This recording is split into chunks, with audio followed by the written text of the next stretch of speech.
Good morning to you and happy Monday. I'm so delighted to just get to share with you what the Lord's placed inside my heart. And I've been reading through James, and you know how it's so interesting that like you've read something, 100 times, and then at some point something just like leaps off the page at you. Well, that's kind of how it was for me. There's this crazy dichotomy in James, and I love James' voice because he's just very like just a blunt guy, straightforward. He says it like it is, kind of like Paul. But in James 2:14, he talks about faith and deeds, and he talks about how those faith and deeds go together. Matter of fact, in James 2:14, he says, "What good is it, my brothers, if a man claims to have faith but has no deeds? Can such faith save him? Suppose a brother or sister is without clothes and daily food. If one of you says to him," which I love this is like so good, "Go, I wish you well, keep warm and well fed," but does nothing about his physical needs, what good is it? In the same way, faith by itself, if it is not accompanied by action, is dead. Now, many of you know that I'm a therapist, and there's this phenomenon in psychology by Abraham Maslow that talks about the hierarchy of needs. And so basically what Maslow says is that the bottom of that hierarchy are physical needs: hunger, food, shelter. And when those needs are met, you move to that next layer of the pyramid, which is typically like emotional healing and that kind of thing. And so Maslow actually backs up it as city takers, if we're praying over people and loving on people, like, "I love you, brother, best of luck to you, praying for you," but that person is homeless and they're hungry and they're thirsty. Hey, guess what? Your prayers really don't mean anything to them because they have a huge hole in their stomach and they're hungry, right? And so that's what I love about this city taker concept. And even out of Isaiah 58, true fasting, Isaiah 58 leads to Isaiah 60, "Arise, shine, for your light has come." And so we can't, as a church, as the ecclesia, we can't rise and shine unless we're doing those things out of Isaiah 58. Fasting, feeding the poor, setting the captives free, fighting for injustice, all of those things, okay? So I love James, and he just paints this picture like, are you an idiot? Like, no, you can't do this. Like, you can't just say, "Hey, I wish you well, I love you, I'm praying for you," when someone's starving and homeless, right? That doesn't do anything for them. So he goes on to say, like, "Do you need me to prove it?" And he talks about Abraham and Isaac, and he says, "But someone will say, you have faith and I have deeds," okay? And so these are two different people he's talking about. I have faith, you have deeds, we work together. "Show me your faith without deeds, and I will show you my faith by what I do.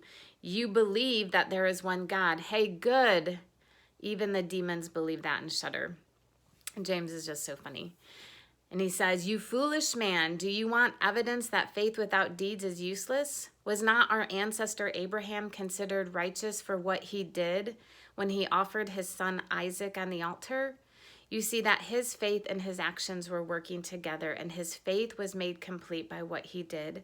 And the scripture was fulfilled that says, Abraham believed God, and it was credited to him as righteousness, and he was called God's friend.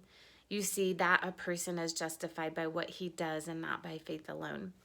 And so I feel like this is a twofold thing, as often, especially in this season of transition that many of us are in, where we literally have one foot in this season and one foot in the other, and God's leading us to our promised land. He's leading us out of that last season, but we're not fully out in the physical. And there's promises that he spoke to us, and on faith, when we push that action and when we take those steps, it actually brings forth that miracle that you're hoping for. And so, like Abraham, he literally had to lay his Isaac on the altar and was ready to do exactly what God spoke to him, even though like it killed his heart. So we have that going on.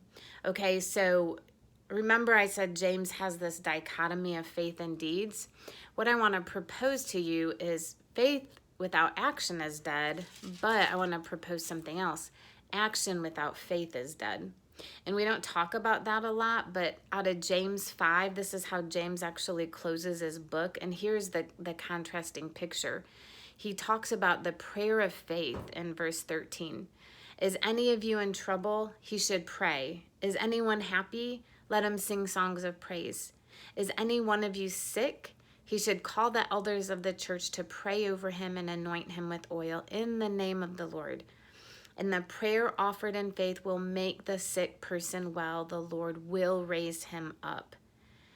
See, so we can do actions. We can put oil on someone, as James says, but if we don't have that faith in that prayer, it says specifically the prayer offered in faith will make the sick person well.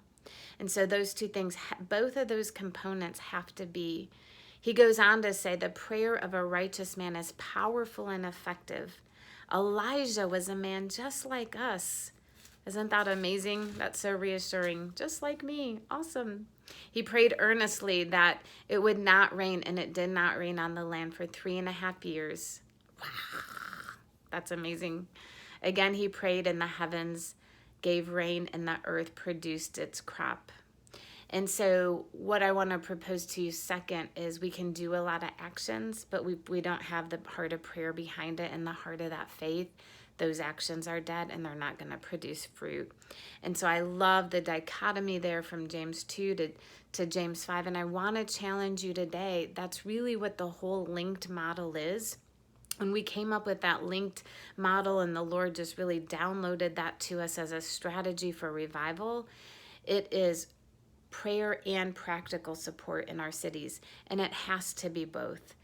As a city taker, we can't just be praying for people and we can't just be feeding the homeless, because a lot of people do good things for the poor, but it's the prayer and the faith that's going to push that open heaven in your city and in our nation. That, my friends, is how we're transforming our nation with his presence, one community at a time. I love you. I hope you have an amazing week. I bless you. I bless your coming in. I bless your going out. I stand with you. I love you. We'll see you soon.